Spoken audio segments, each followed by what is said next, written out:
कैसे हैं आप सब? मुझे पूरी उम्मीद है कि आप सब बहुत अच्छे से हैं और इसके साथ साथ बहुत अच्छे से पढ़ाई भी कर रहे हैं, है ना? और नहीं कर रहे हैं तो करनी चाहिए, करनी पड़ेगी, ठीक है? तो करना शुरू कर दो पढ़ाई अच्छे से, ठीक है? तो बच्चा लोग, मैं हूँ विजेता, आपकी बायोलॉजी टीचर, और हम यहाँ पे कंटिन्यू कर रहे थे अपना चैप्टर, और हमारे चैप्टर का नाम था पुष्पी पादपों की आकारिकी, ठीक है? यानी कि हम बात कर रहे थे फ्लावर्स की मॉर्फोलॉजी के बारे में, ठीक है? यानी कि जो उनकी एक्सटर्नल क्या होती है, अपीयरेंस होती है, कि बाहर से कैसे दिखते हैं, क्या सीन है क्या नहीं है, तो इसके बारे में हम बात कर रहे थे, ठीक है? तो मुझे लगता है कि आज का टॉपिक देख के और आज की ये फोटो को देख के आप समझ ही गए हो कि हम क्या क्या बात करने वाले हैं आज। चलो फिर देखते हैं कि आज हम क्या पढ़ेंगे, ठीक है? आज हम बात करेंगे सबसे पहले बीजांड की संरचना के बारे में, फिर बीज देखेंगे, फिर एक बीजपत्री जो बीज होते हैं उनकी संरचना देखेंगे, फिर द्विबीजपत्री जो होते हैं उनकी संरचना देखेंगे, फिर लास्ट में छोटा सा इन दोनों के बीच में क्या देखेंगे, डिफरेंस देखेंगे, ठीक है? सिर्फ इनको समझने के लिए, ठीक है? चलो फिर अगर हम बात करते हैं अपने रिकैप की, कि हम रिकैप में हमने क्या बात करी थी, तो भाई रिकैप में हमने क्या बात करी है अब तक? हमने अब तक बात करी थी कि भाई ये क्या है, ये एक बीज है, ठीक है? बीज है यानी कि सीड हो गया हमारा। देखो आज की क्लास इंपॉर्टेंट है, अच्छे से प्यारे प्यारे बच्चों की तरह अच्छे बच्चों की तरह क्या करना है, बैठ के आराम से क्लास को देखना है, ना इधर देखना है ना उधर देखना है, ना फालतू की बातें करनी है, यहाँ पर समझना है, ठीक है? फिर क्या होगा, वरना एरोप्लेन उड़ जाएगा, फिर बोलोगे मैम कुछ समझ में नहीं आया, ठीक है? तो चलो समझते हैं। तो हमने बात करी थी भाई एक बीज होता है, ठीक? बीज के अंदर ये क्या होता है, भ्रूण होता है, ठीक है? क्या है ये, भ्रूण है। अब अगर इस भ्रूण को हम बाहर लेकर आते हैं तो ये कुछ इस तरीके से होता है कि भाई ये वाला पार्ट होता है और एक ये वाला क्या पार्ट होता है, ये पार्ट होता है हमारा प्रांकुर, है ना? ये प्रांकुर भाग होता है, ठीक है? और ये क्या होता है, मूलांकुर होता है ये, ठीक है? मूलांकुर। अगर हम प्रांकुर की बात करते हैं तो प्रांकुर क्या करता है भाई, प्रांकुर क्या काम करता है, ये जमीन से ऊपर का जो पेड़ का हिस्सा होता है, ठीक है, जमीन से ऊपर का हिस्सा बनाता है, ठीक है? और ये क्या करता है, जमीन से नीचे, ठीक है? नीचे क्या होती है भाई, जड़ होती है, ठीक है? या इसको मूल कह लो, ठीक है? या रूट कह लो। ये क्या होती है, जमीन से नीचे होती है। जमीन से ऊपर क्या होता है हमारा, तना होता है, ठीक है? स्टेम कह लो, ठीक है? तने के बाद पत्तियां आती हैं उस पे, ठीक है? पत्तियां हो गई भाई, लीव्स कह लो, ठीक है? उसके बाद पत्तियों के बाद क्या आ गई भाई, पत्तियों के बाद हमने क्या पढ़ा था, फूल पढ़े थे, यानी कि पुष्प, ठीक है? यानी कि फ्लावर पढ़ लिया था हमने, ठीक है? और फ्लावर के बाद हमने बात कर ली थी भाई फल के बारे में। लो यहां लिख देते हैं, फल यानी कि फ्रूट, ठीक है? अब जब फल बना है तो फल के अंदर बीज भी तो होगा। ये जो फल बना है इस फल में बीज भी तो होगा, और यही बीज क्या करेगा, आगे पादप का निर्माण करेगा, ठीक है? पादप बनाएगा, यही बीज चलकर आगे क्या करेगा, पादप बनाएगा भाई, है ना? पादप का निर्माण करेगा यही बीज। तो अल्टीमेटली कहानी कहाँ, बीज पे से शुरू हुई है और हम बीज पे ही पहुंच गए हैं। कमाल है ना? तो यहाँ पर इसका मतलब आज हम जानेंगे बेसिकली बीज के बारे में, ठीक है? तो चलो इस बीज को हम समझने की कोशिश करते हैं कि भाई यहाँ बीज देखा हमने कि इसके अंदर भ्रूण है और इससे क्या बन रहा है, नया पादप बन रहा है, और घूम फिर के हम फिर से फल पढ़ा, फल के बाद भाई घूम फिर के हम फिर से बीज पे आ गए हैं, क्योंकि समझना हमें अल्टीमेटली बीज को है। चलो फिर ठीक है, तो हम समझने की कोशिश करते हैं बीज को। अगर हम अपनी लास्ट क्लास की बात करते हैं तो हमने एक संरचना पढ़ी थी इस तरीके से, ठीक है? ये संरचना थी हमारी,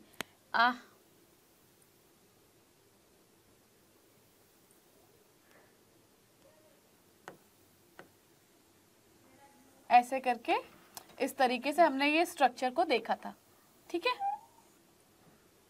ओके, ये फिर से यहाँ खराब हो गया है स्ट्रक्चर हमारा थोड़ा सा, ठीक है, ये स्ट्रक्चर हमने देखा था। किसका था ये? जायांग का था। जो मादा भाग होती है उसके बारे में हमने बात करी थी। हमने कहा था यहाँ पे क्या होता है, ये वर्तिकाग्र होता है। वर्तिकाग्र मतलब स्टिग्मा हो गया, ठीक है। फिर हमने बोला था ये वर्तिका है, वर्तिका का मतलब स्टाइल हो गया। फिर हमने बोला था ये अंडाशय है ना, अंडाशय यानी कि क्या हुआ, ये ओवरी। फिर यहाँ पर एक बात आई थी कि इस अंडाशय के अंदर एक और संरचना पाई जाती है, ठीक है। कैसी होती है वो? कुछ इस तरीके से संरचना पाई जाती है, ठीक है। इस संरचना का नाम क्या है? इसका नाम है भाई, क्या नाम है?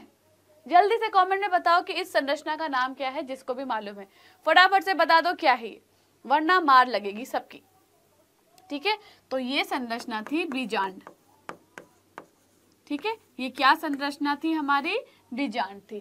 जो आगे चल के क्या होता है भाई, अगर हम आगे चलने की बात करते हैं तो आगे चल के ये जो अंडाशय होता है ये फल में बदलता है, ठीक है। ये फल में बदलता है और ये जो बीजांड होता है ये बीज में। भीम लिख दिया है, बताओ छोटा भीम याद नहीं आ रहा मेरे को है, तो ये बीज में बदल जाता है, ठीक है। अंडाशय किस में बदला? फल में। और बीजांड किस में बदला? बीज में। क्लियर यहाँ तक? हाँ, अरे बाप रे कहाँ चला गया ये। तो यहाँ पर मैं इस तरीके से लिख देती हूँ ताकि आप लोगों को समझ में आ जाए। बिल्कुल भी ना भूलें कि भाई जो अंडाशय होता है निषेचन के बाद, निषेचन के बाद की अगर हम बात करते हैं तो जो अंडाशय है, ठीक है, ये अंडाशय किस में बदल रहा है? फल में, ठीक है। और अगर हम बीजांड की बात करते हैं, ये जो बीजांड है ये बीज में, फिर बीम लिख दिया है मैंने, ठीक है। ये किस में बदल रहा है? ये बदल रहा है बीज में, ठीक है। तो हम किसकी बात करेंगे अल्टीमेटली? आज हम इसी बीज के बारे में पढ़ेंगे, ठीक है। इसी बीज के बारे में हम पढ़ेंगे क्योंकि ये जो अंडाशय फल में बदला था इसके बारे में हम लास्ट क्लास में ऑलरेडी पढ़ चुके हैं, ठीक है। तो इस चीज को ध्यान में रखना है। चलो अगर हम ये जो बीजांड है इस बीजांड को अगर हम बाहर लेकर आते हैं, नेक्स्ट पेज पे अच्छा सा सुंदर सा बनाते हैं, बहुत अच्छे से देखिएगा डायग्राम, ठीक है। और चाहो तो आप अच्छे से इसे बनाने की प्रैक्टिस करो क्योंकि ये चैप्टर जो है, ये डायग्राम जो मैं बनाने जा रही हूँ अभी के लिए इम्पोर्टेंट तो है, लेकिन जब आप 12th में आके क्या पढ़ोगे, पुष्पी पादपों में जनन की बात करोगे, ठीक है, तो वहां पर ये बहुत सारा बहुत बड़े भाग में है, ठीक है। अगर आप चाहो इसके बारे में तो 12th क्लास का जो चैप्टर है उसको 12th क्लास में जाके उस लिंक को ओपन करके देख सकते हो, कितने अच्छे से वहां पर एक्सप्लेन करके दिखाया हुआ है, अगर आप चाहते हो कि और अच्छे से समझो, ठीक है। क्योंकि यहाँ पर आपको आपकी क्लास के हिसाब से ही समझाया जाएगा। अगर आप चाहते हो और ज़्यादा नॉलेज मिले इसके बारे में, 12th क्लास का लिंक खोलो, वहाँ आपको मिल जाएगा, ठीक है। चलो तो यहाँ पर हम बनाते हैं कि भाई ये कुछ इस तरीके से एक संरचना है, ठीक है। देखो समझो इसको कैसे बना रही हूँ मैं, ठीक है। समझना है अच्छे तरीके से बिल्कुल कि ये कैसे बन रहा है, ऐसे ऐसे, ठीक है। ये इस तरीके का स्ट्रक्चर होता है। अगर हम यहाँ पर नाम की बात करते हैं, यहाँ पर हम नामों को देखते हैं, तो भाई जो बीजांड होता है ना ये 2 आवरण से बनता है। मैं साथ में लिखती भी जाती हूँ ताकि आपको समझ में आए। यहाँ तो चलो सारे नाम लिख देंगे, यहाँ लिख देती हूँ। अगर मैं बीजांड की बात करती हूँ तो बीजांड जो है 2 आवरणों से बना होता है, ठीक है। कौन कौन से आवरण होते हैं? तो भाई पहला आवरण और दूसरा आवरण। पहले आवरण का नाम क्या आ गया हमारा? पहला आवरण हमारा चलो रेड कलर से लिख देते हैं। पहला आवरण हमारा आ गया बाह्य, बाह्य क्या होगा? अध्यावरण, ठीक है। ये हो गया हमारा पहला। दूसरे की बात करें तो अंतः बोल लो या फिर आंतरिक बोल लो, अंतः अध्यावरण, ठीक है। तो ये क्या हो गया हमारा? ये दूसरा आवरण आ गया इसका हमारे पास, ठीक है। चलो इसके बाद हम यही दोनों चीजें जो है कहाँ, वो यहाँ पे समझते हैं कि यहाँ पे ये कहाँ है दोनों। क्या आपको नजर आ रहे हैं कि ये दोनों जो नाम मैंने यहाँ पे लिखे हैं वो यहाँ आपको कहाँ देखने को मिलेंगे? जल्दी से बता दो किसको मालूम है, ठीक है, फटाफट से बता दो किसको मालूम है कि ये दोनों नाम हमें कहाँ देखने मिलेंगे? मालूम है किसी को? है? चलो ठीक है, जिनको मालूम है वेल एंड गुड, जिनको नहीं मालूम है उनको मैं बता देती हूँ कि यहाँ पर 2 आवरण हैं। मैं नंबर डाल देती हूँ, ठीक है, नंबर से आपको याद रहेगा 1 और 2 तो ये रहा, यानी कि एक तो ये वाला आवरण हो गया है हमारा, लो इस तरीके से 1 डाल देती हूँ, ठीक है, एक ये वाला आवरण है हमारा 2 डाल देती हूँ, ठीक। तो ये वाला जो नंबर 1 है, नंबर 1 क्या है? बाह्य आवरण, बाह्य अध्यावरण, सॉरी, आ जाओ आ जाओ आ जाओ,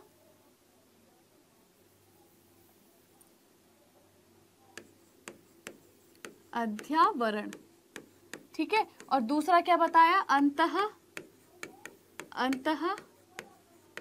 अध्यावरण। चलो ये 2 चीज हमने यहाँ पर सीख ली, ठीक है। अब अगर मैं इसके बाद की बात करती हूँ, इसके बाद की बात करती हूँ कि भाई क्या बात करनी है, इसके बाद हम क्या बात करेंगे? इसके बाद अगर मैं देखूं कि भाई यहाँ पर एक ऐसी जगह भी है जहाँ पर क्या है, ये आवरण मौजूद नहीं है, ठीक है, आवरण मौजूद नहीं है, तो वो कौन सी जगह है? वो ये जगह है, ठीक है। इसको हमने क्या बोला?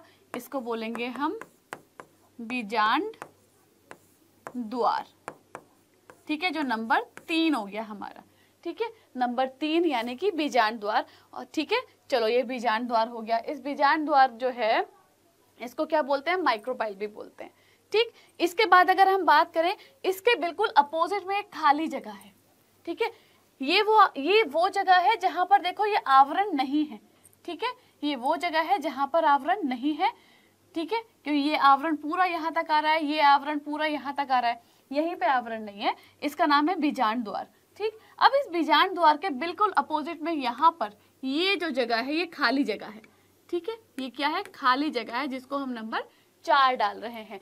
तो बीजांड द्वार के बिल्कुल अपोजिट में क्या होता है? इसके अपोजिट में होता है बिल्कुल निभाग, ठीक है, निभाग। निभाग, अब देखो निभाग है मतलब निभाग, नी मतलब नहीं, भाग मतलब हिस्सा, कि यहाँ पर ये जो हिस्सा है यहाँ कुछ नहीं है, यहाँ पर कुछ नहीं है, इसलिए इसका नाम है निभाग, ठीक है। चलो ये समझ गए हैं। इसके बाद अगर हम बात करते हैं, क्या बात करें भाई इसके बाद? अच्छा हाँ, अब ये वाला अगर हिस्से की हम बात करते हैं तो ये वाला हिस्सा क्या कहलाता है? ये वाला हिस्सा देखो हमारा कहाँ जुड़ा हुआ है, ये देखो ये कहाँ जुड़ा है हमारा? अंडाशय से जुड़ा हुआ है ये वाला हिस्सा, है ना, यहाँ देख रहे हो ना, ये अंडाशय से जुड़ा हुआ है, ठीक है। तो ये वाला जो हिस्सा अंडाशय से जुड़ा है, इसको अगर मैं नाम दूं 5th, ठीक है, तो इसको अगर नाम देंगे तो ये क्या होगा?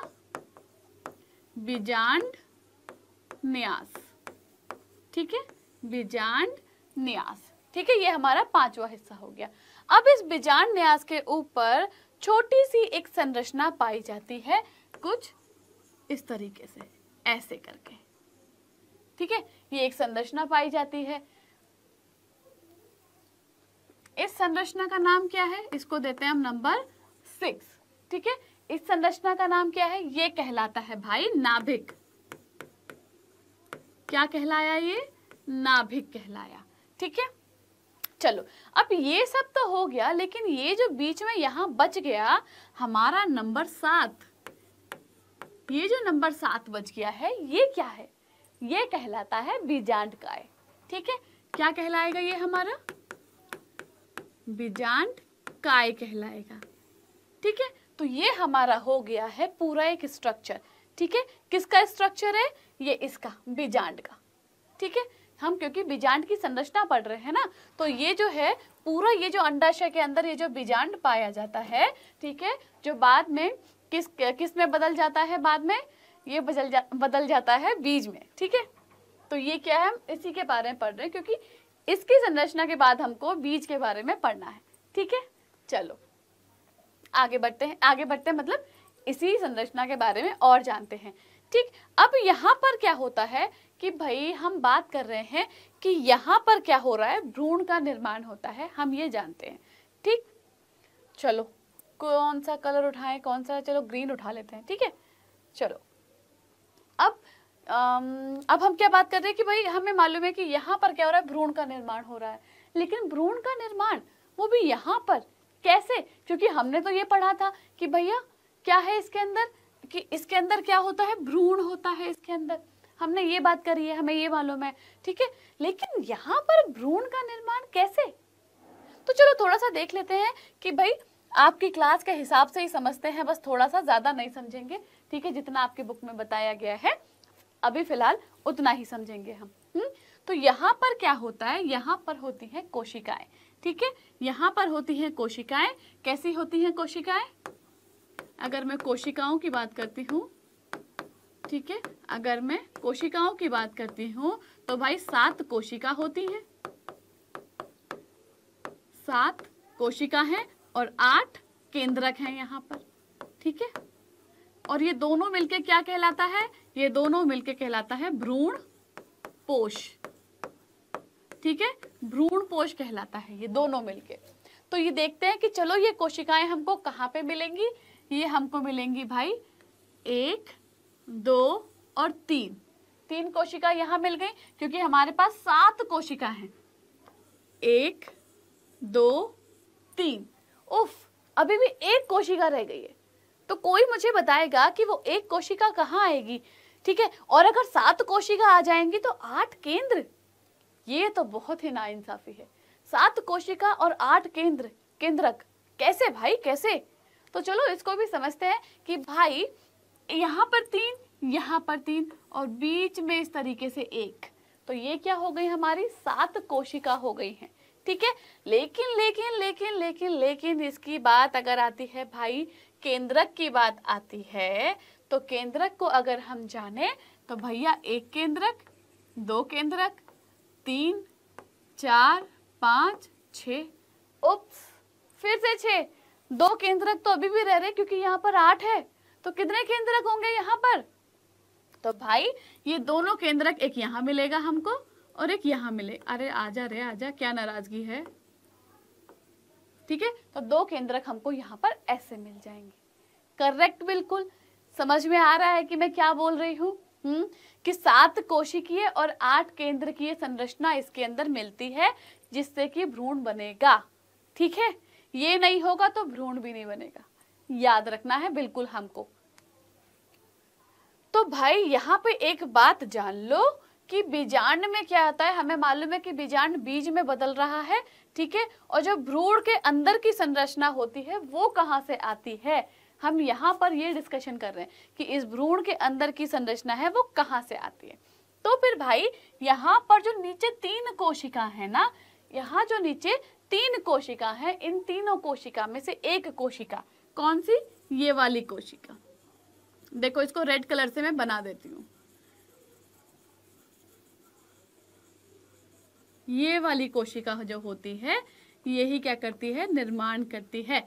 और इस कोशिका को हम किस नाम से जानते हैं भाई साहब? ये जो कोशिका होती है ये क्या कौन सी कोशिका कहलाती है? ये जल्दी बताओ, किसको मालूम है? ये कहलाती है अंड कोशिका, अंड कोशिका। ठीक है, ये या फिर इसको हम एग सेल बोलते हैं, एग सेल। ठीक है, तो ये किसका निर्माण करती है? ये होती है हमारी अंड कोशिका। ठीक है, यानी कि क्या, एग सेल। और ठीक है, और ये क्या है, सहयोगी होती है, सहयोगी कोशिका। ठीक है, तो फिर अरे इसके बाद तो जगह ही नहीं बची, तो इसको समझाया कैसे जाए, तो एक पेज जोड़ लेते हैं चलो। ठीक है, और समझते हैं कि भाई इसका रोल क्या है। ये है अंड कोशिका, ये दोनों है सहयोगी कोशिका। ठीक है, जो क्या कर रही है, इसकी मदद कर रही है, सहयोगी है। चलो फिर एक काम करते हैं, एक पेज जोड़ लेते हैं इसमें।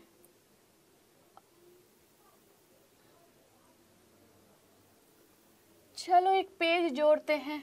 ठीक है, इस पेज की बात कर रहे हैं तो हाँ, करंट स्लाइड पे आ जाते हैं हम।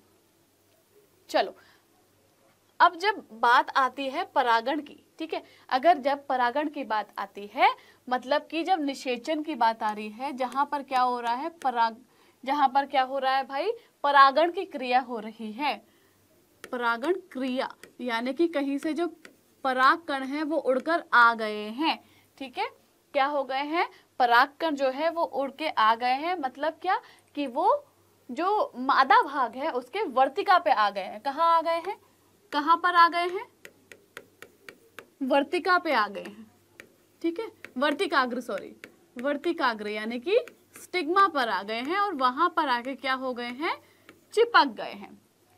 तब यहाँ जब ये वर्तिकाग्र पे पहुंचते हैं, ध्यान से समझना है, बिल्कुल ठीक है, बहुत इंपॉर्टेंट लाइन लिखने जा रही हूँ, बिल्कुल ध्यान से समझना है, कंफ्यूजन बिल्कुल नहीं रखना है। यहाँ पर आके क्या होता है, यहाँ पर विभाजन होता है, यहाँ पर विभाजन होता है,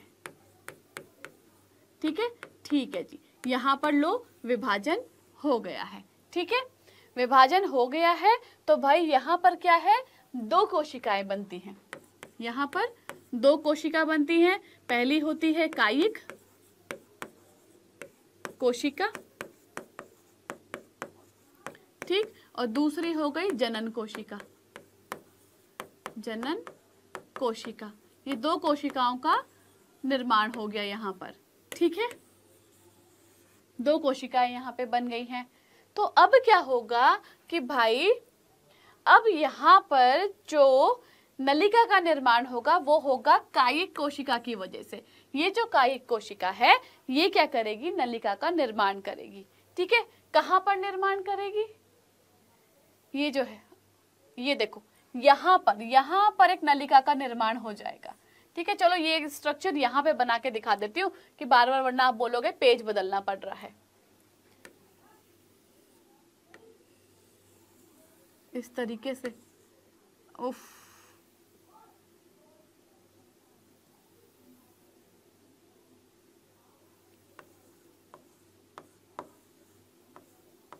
ठीक है, इस तरीके से, ठीक है। अगर मैं कह रही हूँ कि कायिक कोशिका का निर्माण हो रहा है, वो नलिका ये बन रही है, ठीक है, ये नलिका यहाँ से यहाँ जाएगी, ठीक है, यहाँ से यहाँ जाएगी जो नलिका बनेगी, ठीक है।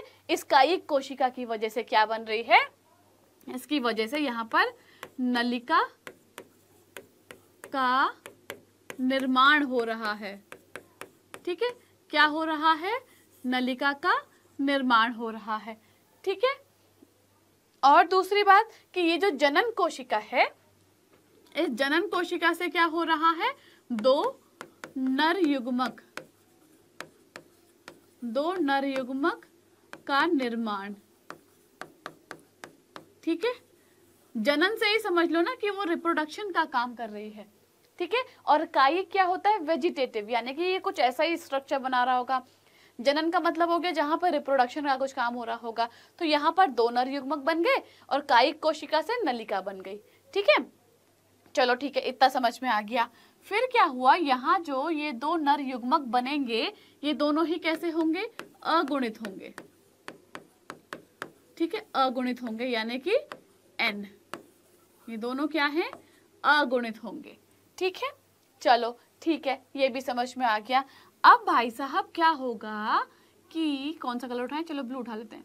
ये जो 2 नर युग्मक है ये क्या करेंगे, अब ये क्या करेंगे, कोशिश करेंगे भाई बीजांड के अंदर जाने की, ठीक है, ये कोशिश कर रहे हैं बीजांड के अंदर जाने की। ये देखो एक एक चीज इसलिए लिख रही हूँ ताकि भाई जब आपको नोट्स मिले आपको कंफ्यूजन बिल्कुल ना हो कि यहाँ पर हमने किया क्या है। ये जो फ्लो चार्ट बन रहा है ना, यकीन मानना एक बार जब इसको पढ़ लोगे बहुत अच्छे से समझ में आएगा कि ये प्रोसेस चल क्या रहा है। अभी ये बता रही हूँ, फिर से एक बार समझाऊंगी पूरे इस फ्लो चार्ट को। अभी इसको इतना जान लो कि ये इंपॉर्टेंट लाइंस हैं, आपको इसको समझना है। ये लो स्टार मार्क कर देते हैं। ये प्रोसेस याद हो जाएगा तो आपको पता चल जाएगा कि एक्चुअली में निषेचन की यानी कि फर्टिलाइजेशन का जो प्रोसेस होता है वहां पे क्या होता है, ठीक है। तो ये बीजांड के अंदर जाने की कोशिश करते हैं, ठीक है। और जो है ये दोनों क्या करते हैं, नर युग्मक, कौन सा कलर, कौन सा, चलो रेड उठाते हैं। और ये जो दोनों नर युग्मक हैं ये इस नलिका की हेल्प से ठीक है, इस नलिका की हेल्प से क्या कर रहे हैं, यहाँ नीचे पहुंच रहे हैं। ठीक है, ये जो नलिका बनी है कायिक कोशिका से, ये जो नलिका बनी है कायिक कोशिका से, ये दोनों नर युग्मक इसकी मदद से, इस नलिका की मदद से यहाँ अंदर बीजांड द्वार तक पहुंचने की कोशिश करेंगे। ठीक है, चलो ये देखो बीजांड द्वार के अंदर जाने की कोशिश करेंगे, किसकी मदद से, नलिका की मदद से, नलिका की मदद से। ये बना ही रास्ता इसलिए है, जो नलिका बनी है बनी ही इसीलिए है। ठीक है, अब यहाँ पर क्या होता है, जब हम बात यहाँ पर अब निषेचन की करेंगे। ठीक है, यहाँ पर बात हम जब निषेचन की कर रहे हैं, यहाँ पर जब हम बात निषेचन की कर रहे हैं तो क्या बात कर रहे हैं यहाँ पर कि ये दोनों क्या है, अंदर आते हैं और भ्रूण पोष में घुस जाते हैं। क्या है कि ये क्या हुए, अंदर आ गए और कहाँ, अंदर आके भ्रूण पोष, भ्रूण पोष, ठीक है, भ्रूण पोष में क्या हुए, घुस जाते हैं, घुस जाते हैं। ठीक है, ठीक है, लो जी, ये अंदर आके भ्रूण पोष में घुस गए हैं। अब यहाँ पर बात करी थी हमने कि भाई दो नर युग्मक बने हैं, दो नर युग्मक। ठीक है, क्या बोला हमने, दो नर युग्मक बने हैं। तो अगर हम पहले वाले नर युग्मक की बात करते हैं, ठीक है, यहाँ पर पहले वाले नर युग्मक की बात करते हैं। अच्छा देखो, मैंने एक डायग्राम एक और बताती हूँ, कहाँ बनाए, कहाँ बनाए, चलो यहाँ बना देती हूँ कि हमने ये स्ट्रक्चर बनाया था, 1 2 3 कोशिका ऐसे और ये ऐसे और ये ऐसे। ठीक है, ये स्ट्रक्चर हमने बनाया था। ठीक है, यही बनाया था हमने। यहाँ पर हमने क्या बोला था कि ये जो दोनों हैं, ये दोनों ये सहायक कोशिका है। ठीक है, ये क्या है, सहायक कोशिका, याद रखना बिल्कुल इनका नाम, ये है सहायक कोशिका।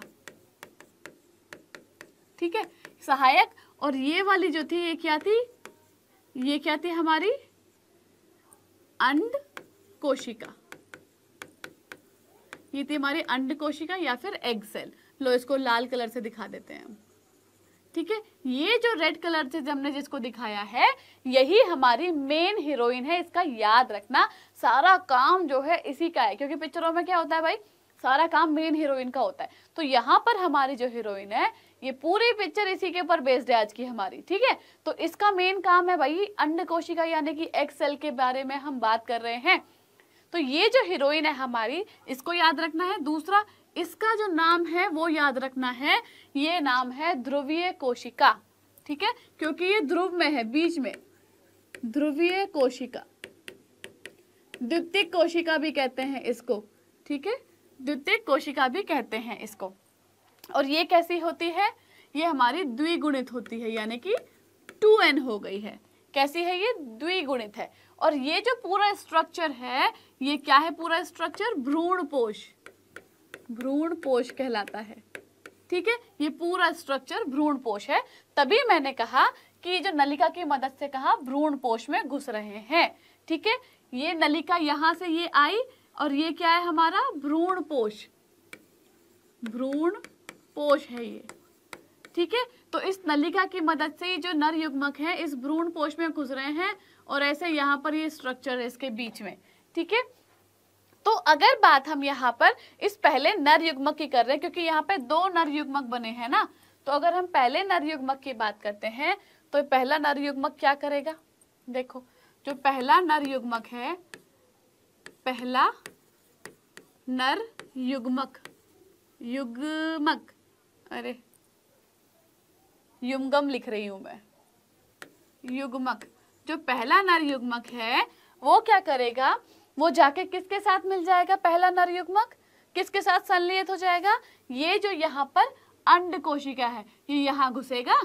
देखो यहाँ समझाती हूँ, ये अंड कोशिका ये वाली है ना, ये वाली अंड कोशिका है, तो पहला नर युग्मक क्या करेगा, इस अंड कोशिका के साथ जाके संलयित हो जाएगा। ठीक है, जो अंड कोशिका है, अंड कोशिका इसके साथ क्या हो जाएगा, संलयन हो जाएगा इसका। ठीक है, क्या होगा, संलयन। ठीक है, संलयन हो जाएगा इसके साथ। ठीक है, और कौन सी संरचना बनाएगा, ये 2n बनाएगा, यानी कि द्विगुणित बनाएगा। ठीक है, 2n संरचना। और इस संरचना को क्या बोला हमने?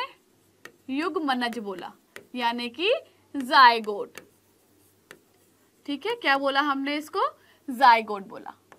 क्लियर यहां तक सबको? और यही जायगोट क्या होगा, आगे चल के क्या बनाएगा भैया? ये नए पादप का निर्माण करेगा जब ये भ्रूण बन जाएगा। क्लियर? ठीक है, ये क्या करेगा? नए पादप का निर्माण करेगा आगे चल के। चलो अब दूसरे नर युग्मक की बात कर लेते हैं। तो भाई अगर मैं दूसरे नर युग्मक की बात करती हूं, जो दूसरा नर युग्मक है वो किसके साथ जाके संलयित हो जाएगा? दूसरा नर युग्मक यहां से इस तरीके से नलिका से होते होते होते यहां जाएगा और ये जो ध्रुवीय कोशिका है इसके साथ जाके संलयित हो जाएगा। ठीक है, कहां जाएगा भैया? ध्रुवीय कोशिका के साथ जाके, ध्रुवीय कोशिका के साथ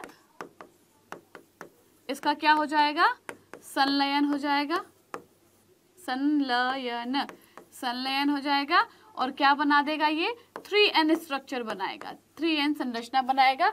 क्योंकि भाई ये जो द्विगुणित संरचना थी हमारी, इसमें ऑलरेडी क्या है? 2 केंद्रक मौजूद हैं और एक अगुणित संरचना नर में है। ठीक है, तो कितनी हो गई?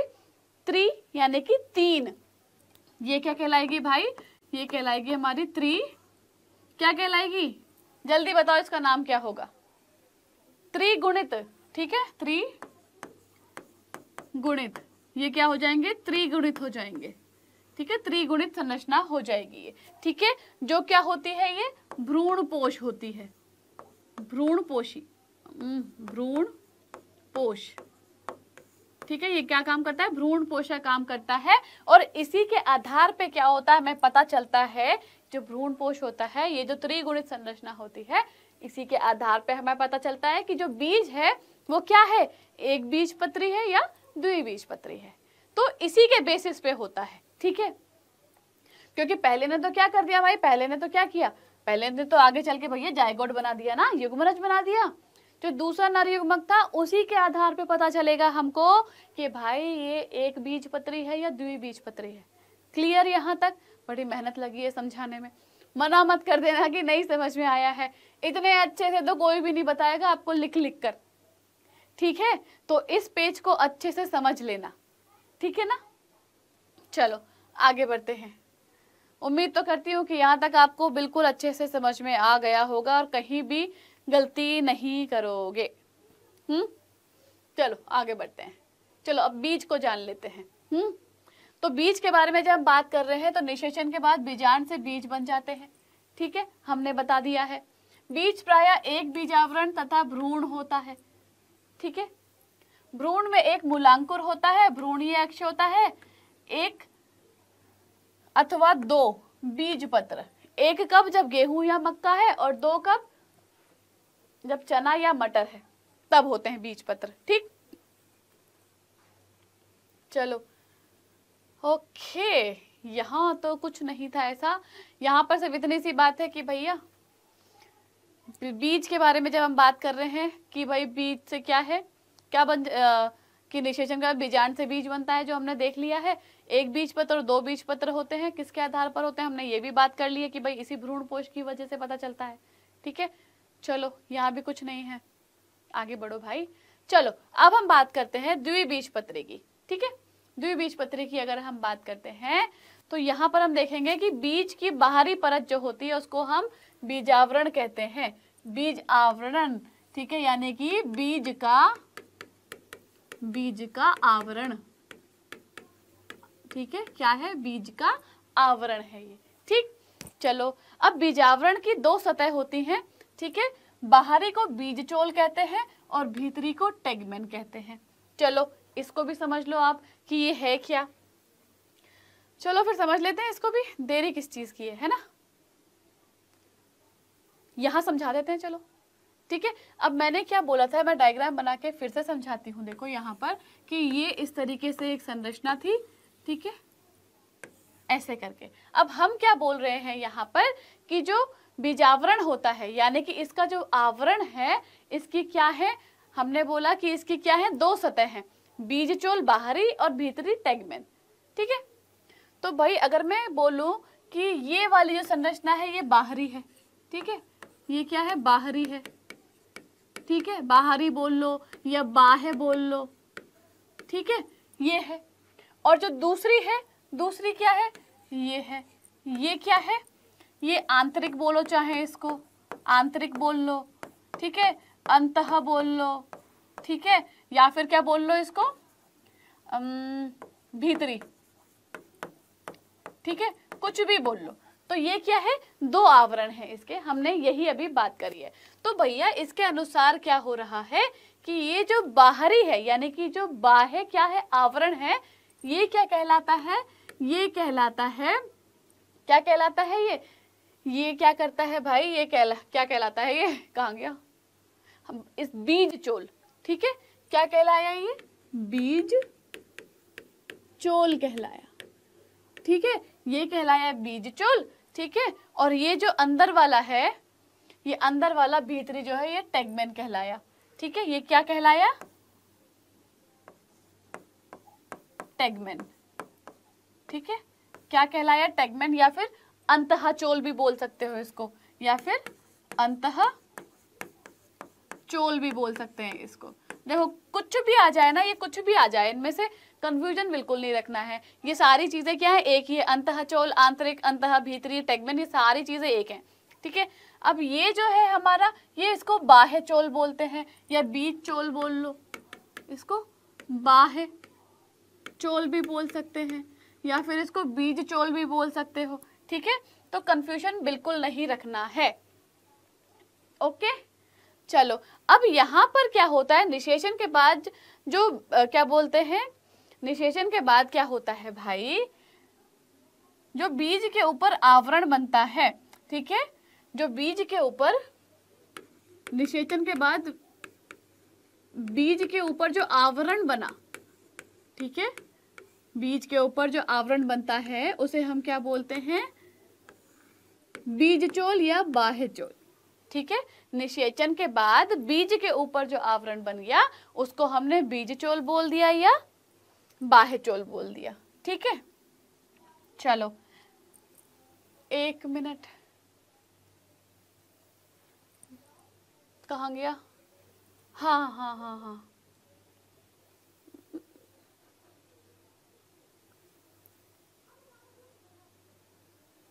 एक मिनट, हाँ ठीक है, चलो ठीक है ठीक है ठीक है ना, चलो ठीक है, ओके, यहाँ तक क्लियर ना सारी चीजें, है ना। चलो भाई आगे बढ़ जाते हैं, ठीक है। बीज पर एक चिन्ह होता है, बीज के अक्ष पर एक चिन्ह की तरह उर्ध्व होता है, जिसके द्वारा बीज फल से जुड़ा हुआ होता है, बीज जो है फल से जुड़ा हुआ होता है, ठीक है। इसे नाभिका कहते हैं, नाभिका भी समझाया था, नाभिका कहाँ है भाई, देखो कहाँ समझाया था नाभिका, ये नाभिक, ठीक है। हर एक बीज में नाभिका के ऊपर छिद्र होता है, ठीक है, जिसे बीजांड द्वार कहते हैं, ठीक है, ये भी मैंने वहां बताया था। बीजावरण हटाने के बाद आप बीज पत्रों के बीच भ्रूण को देख सकते हैं। भ्रूण में एक भ्रूणीय अक्ष और दो गूदेदार बीज पत्र होते हैं। बीज पत्रों में भोज्य पदार्थ संचित रहता है, ठीक है। ये सारी चीजें द्विबीजपत्री बीज की संरचना में आती हैं, ठीक है। ये द्विबीजपत्री की संरचना है, ठीक है। इसमें क्या होता है, इसमें बोला कि भाई बीज पत्रों के बीच में इस तरीके से यहाँ एक भ्रूण की संरचना इस तरीके से मौजूद होती है, ऐसे यहाँ पर, ठीक है। तो यहाँ पर भ्रूण को आप आसानी से देख सकते हैं, ठीक है। इसमें क्या होता है, भ्रूण में एक भ्रूणीय अक्ष होता है, ठीक है, और दो गूदेदार बीज पत्र होते हैं। और इसमें क्या होता है, बीज पत्रों में जो भोज्य पदार्थ होता है जिससे पोषण मिलता है वो क्या होता है, संचित होता है, स्टोर होता है, ठीक है। चलो ये देखो यहाँ पर आप अच्छे से समझ सकते हो, ठीक है, कि भाई ये क्या है, एक बीजपत्री की बात हो रही है, यहाँ द्विबीजपत्री की बात हो रही है, ठीक है। अगर इसको देखें तो ये क्या है, देखो ये मूलांकुर भाग है और ये क्या है, प्रांकुर भाग है, यानी कि बीज का नीचे का भाग जो जड़ बनाता है और ये क्या बनाता है, ऊपर का जो प्ररोह तंत्र होता है, ठीक है, प्ररोह भाग बनाता है, ठीक है। और ये दोनों क्या है, देखो बीज पत्र हैं, ठीक। और उसी तरीके से यहाँ पर हम बात करते हैं तो यहाँ नाभिका आ गई है, ये बीजांड द्वार आ गया है और ये बीजावरण है बाहर। ठीक है, तो यहाँ पर देखो आप भ्रूण को बहुत आसानी से देख सकते हो। ठीक है, चलो आगे बढ़ते हैं। अक्ष के निचले नुकीले भाग को मूलांकुर कहते हैं, जो मैंने अभी अभी ऑलरेडी आपको बताया है, और ऊपरी पत्तीदार भाग को प्रांकुर कहते हैं। ये देखो यहाँ मैंने बता दिया है। भ्रूण पोष भोजन संग्रह करने वाला उतक है। ठीक है, जो द्विनिषेचन के परिणाम स्वरूप बनते हैं। ठीक है, भ्रूण पोष के बारे में मैंने देखो यहाँ आपको बताया था, यहाँ पर ये भ्रूण पोष बन रहा है। ठीक है, तो बिल्कुल कंफ्यूजन नहीं रखना है। चना मटर, अरे बाप रे, चना तथा यहाँ आना था, चना तथा मटर में से भ्रूण पोष पतला होता है। ठीक है, इसलिए ये अभ्रूणपोषी है, जबकि क्या होता है भाई, अरण्य में ये गूदेदार होता है, मतलब कि ये भ्रूणपोषी है। ठीक, चलो आगे बढ़ते हैं। अब बात करते हैं एक बीजपत्री की। ठीक है, तो ये देखो, ये क्या था, ये क्या है हमारा द्विबीजपत्री, द्विबीजपत्री। ठीक है, और ये क्या है, एक बीज पत्री। ठीक है, तो ये दो संरचनाएं हैं हमारी, करेक्ट। तो अगर हम एक बीज पत्री की बात कर रहे हैं तो यहाँ पर जो बीज होता है वो भ्रूणपोषी होते हैं, लेकिन उनमें से कुछ क्या होते हैं, अभ्रूणपोषी भी होते हैं। ठीक है, जैसे एग्जाम्पल के लिए अगर हम ऑर्किड की बात करते हैं, ऑर्किड क्या है, फ्लावर है। ठीक, अनाज के बीजों जैसे कि मक्का में बीजावरण झिल्लीदार तथा फल भित्ति से संगलित होता है।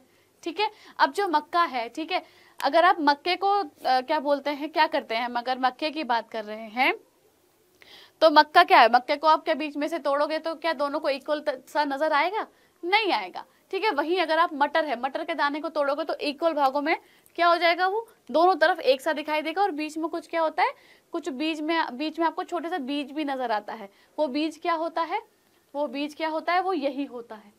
ठीक है, जो कि क्या होता है, अगर आप उसे भिगो के रख दोगे पानी में तो क्या होगा, मटर में आप देखो कुछ टाइम बाद उसमें से पेड़ निकलने लग जाता है ना। तो भाई आप सोचो कि उसके बाद भी ये जो भाग है, ठीक है, बीज है, ये कोशिश कर रहा है कि मैं एक पेड़ बना दूं, एक पादप बना दूं। ठीक है, चलो अब यहाँ क्या होता है, एक बीज पत्री में जो भ्रूण पोष है वो स्थूलीय होता है। ठीक है, और भोजन का संग्रहण करता है। भ्रूण पोष की बाहरी भित्ति भ्रूण से एक प्रोटीनी सतह द्वारा अलग होती है, जिसे एल्यूरोन सतह कहते हैं। भ्रूण आकार में छोटा होता है। यह भ्रूण पोष के एक सिरे पर खांचे में मौजूद होता है। ये देखो यहाँ पर आपको यहाँ पर दिख जाएगा। ठीक है, आराम से भ्रूण। चलो, इनमें एक बड़ा तथा एक ढालाकार बीजपत्र होता है। ठीक है, एक बड़ा और ढालाकार बीजपत्र है यहाँ पर, जिसे स्कूटेलम कहते हैं। जिसको क्या बोला हमने, स्कूटेलम। अभी देखो जब दोनों में अंतर बताऊंगी तो वहां पर आपको बताऊंगी कि भाई यहाँ पर क्या चल रहा है। ठीक है, इसमें एक छोटा अक्ष होता है जिसमें प्रांकुर तथा मूलांकुर होते हैं।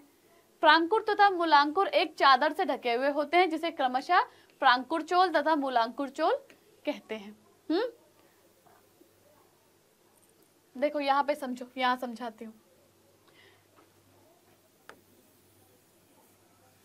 पहले हम किसकी बात करते हैं, एक बीज पत्री, एक बीज पत्री बीज की बात करेंगे। यहाँ पर हम यहाँ किसकी करेंगे, द्विबीज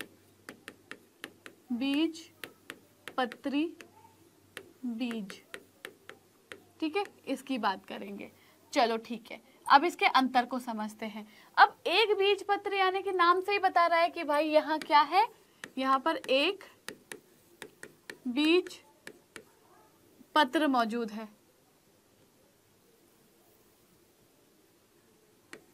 एक बीज पत्र यहाँ पर मौजूद है, जिसका नाम हमने क्या पढ़ा अभी अभी, जिसका नाम हमने पढ़ा, कहाँ गया, स्कूटेलम। ठीक है, क्या बोला इसको, स्कूटेलम।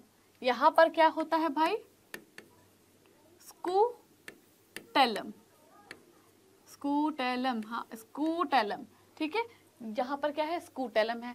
ठीक है, इसको नाम दिया गया। फिर यहाँ बात करते हैं तो भाई यहाँ नाम से पता चल रहा है, द्वि मतलब दो, यानी कि दो है इसमें बीज पत्र। तो यहाँ पर क्या है, दो बीज पत्र होते हैं, ठीक है। चलो मान लेते हैं। अब अगर हम एग्जाम्पल की बात लेते हैं, ठीक है, कि अगर हम समझे कि इसका एग्जाम्पल क्या है, यानी कि उदाहरण लेते हैं। चलो इसका हम मक्का, अगर हम मक्का की बात करते हैं तो जो मक्का है, क्या आप उसे तोड़ सकते हो बीच में से? आराम से, वो टूटेगा नहीं ऐसे, ठीक है। मक्का आप सभी ने देखा है। और यहाँ पे अगर हम उदाहरण देखें, उदाहरण की अगर यहाँ पे हम बात करते हैं तो उदाहरण यहाँ पर है भाई अपना चना, ठीक है। चना ले लो या मटर ले लो, ठीक है। और मटर मैंने अभी समझाया कि अगर ये मटर का बीज है, तोड़ेंगे तो इस तरीके से दो बीजों में ये क्या हो जाए, विभाजित हो जाता है। और यहाँ पर आपको छोटी सी शरीर की संरचना भी दिखाई देती है, जो पानी में अगर ये पड़े रहेंगे तो क्या होगा भाई, बीज बन जाता है ना। चने में भी वैसा ही होता है, जो चना होता है काला चना, यस, ठीक है। तो अब उसे भिगो के रख दोगे तो उसमें से भी पेड़ उगने लगते हैं। कहाँ से उगते हैं पेड़? यही से इस तरीके से उगने लगेंगे, है ना। सफेद सफेद जड़ सी, फिर आगे चल के क्या होता है, वो पत्तियों में बढ़ जाता है। घर में एग्जाम्पल करके देखना, समझ में आएगा बिल्कुल, ठीक। चलो उदाहरण भी हो गया चलो हमारा। अब क्या देखना है यहाँ पर? अब अगर हम बात करते हैं यहाँ पर भ्रूणपोष की, ठीक है। भ्रूणपोष की अगर बात करते हैं तो जो भ्रूणपोष है यहाँ पर, वो क्या है भाई, शेष रह जाता है, ठीक है, शेष रह जाता है। वही यहाँ पर भ्रूणपोष कैसा है? भ्रूणपोष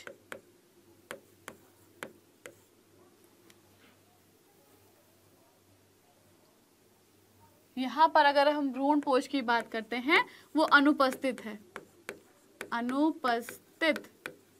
ठीक है। इस भ्रूणपोष का काम क्या होता है भाई? पोषण देना होता है। ये कहाँ शेष रह जाता है? इसकी संरचना में रह जाता है, संरचना में शेष रह जाता है। चलो देखो एक बार समझो, ये क्या है, इस तरीके से ये आपका एक बीज पत्र है, ठीक है। इस एक बीज पत्र में क्या है, ये वाला जो भाग है वो आपका क्या है, स्कूटेलम भाग है ये, ठीक है। ये क्या करता है, ये भ्रूण क्या है, ये भ्रूण भी है, ठीक है। स्कूटेलम को हम भ्रूण भी बोलते हैं कि ये भ्रूण भी है, ठीक है भाई। अब ये जो भ्रूण होता है, ये जो भ्रूण है, इसमें दो भाग हैं, एक प्रांकुर है, ठीक है, एक क्या है, मूलांकुर है, ठीक है। इस भ्रूण में क्या दो भाग है, प्रांकुर और मूलांकुर है। अगर हम प्रांकुर की बात करते हैं, कहाँ, चलो अगर हम प्रांकुर की बात करते हैं, कौन सा कलर उठाया जाए यार, चलो अगर इस प्रांकुर की बात करते हैं तो ये रक्षा के लिए क्या काम करता है, ये रक्षा के लिए क्या करता है भाई, प्रांकुर चोल बनाता है, प्रांकुर चोल बनाता है ये रक्षा के लिए, बिल्कुल। मूलांकुर क्या करता है रक्षा के लिए, मूलांकुर चोल बना रहा है, ठीक है, ये मूलांकुर चोल बना रहा है। वहीं अगर इसकी संरचना में यहाँ पे देखें तो ये वाला जो भाग है, ये वाला भाग क्या है, ये वाला भाग क्या कहलाता है, बताओ जल्दी से। ये वाला भाग क्या कहलाएगा अपना, फटाफट से बताओ क्या कहलाएगा ये वाला भाग, जल्दी जल्दी जल्दी, किसको मालूम है?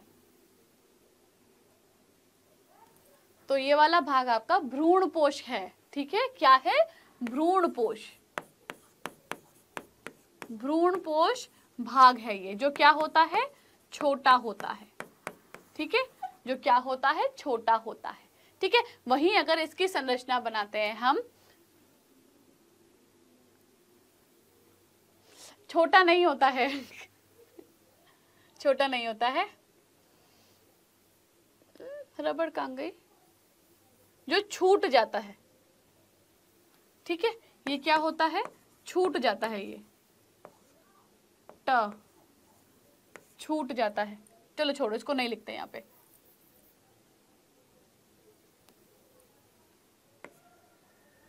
ठीक है। ये जो भाग होता है ये छूट जाता है, जैसे कि हमने कहाँ पे पढ़ा था, ठीक है। चलो हमने देखो पढ़ लिया ना, मूलांकुर चोल और प्रांकुर चोल पढ़ लिया हमने कि रक्षा के लिए होता है ये, ठीक है। अब अगर इसकी संरचना देखें तो मैंने क्या बताया, इस तरीके से होती है, ठीक है, ऐसे, और यहाँ पर ऐसे करके ये बीज होता है बीच में, ठीक है। चलो ये ऐसे हो गया है। अब ये वाला क्या है आपका, बीज पत्र है। ये एक बीज पत्र ये हो गया, एक बीज पत्र ये हो गया, ठीक है। दो बीज पत्र हो गए हैं। ये क्या है आपका, भ्रूण है, ठीक है। और यहाँ पर क्या होता है, यहाँ पर जो भ्रूण पोष है वह पूरा का पूरा यूज हो जाता है।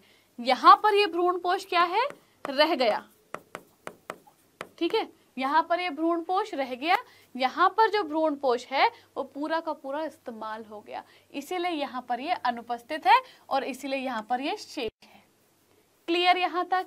हाँ, मुझे पूरी उम्मीद है कि ये सारी चीजें आज आपको समझने में मजा भी आया होगा, समझ में भी आई होंगी, ठीक है। क्योंकि मैंने पूरी कोशिश करी है कि एक एक चीज क्या है आपको अच्छे से समझा पाऊं, ठीक है। तो बच्चा लोग आज के लिए बस इतना ही, ठीक है। मिलते हैं अपने अगली क्लास में, और तब तक क्या करना है आपको, जितना भी पढ़ा है उसको रिवाइज करते रहो, रिवीजन करते रहो। बिकॉज क्योंकि आप रिवाइज नहीं करोगे तो क्या होगा, आप भूल जाओगे, और भूल जाओगे तो फिर क्या होगा, कुछ समझ में नहीं आएगा और एरोप्लेन उड़ जाएगा। सिंपल सी चीज है, ठीक है। तो फिर चलो अभी मैं जाती हूँ ताकि मैं फटाफट से वापस आ सकूं, ठीक है, इसके आगे का पार्ट लेकर, है ना। तो चलो फिर अभी के लिए बाय बाय, मिलते हैं अपने अगली क्लास में। तब तक के लिए आप खुश रहिए, अच्छे से रहिए, अपना ख्याल रखिए और खूब सारी पढ़ाई कीजिए, पर मस्ती भी कीजिए, ठीक है। Bye bye.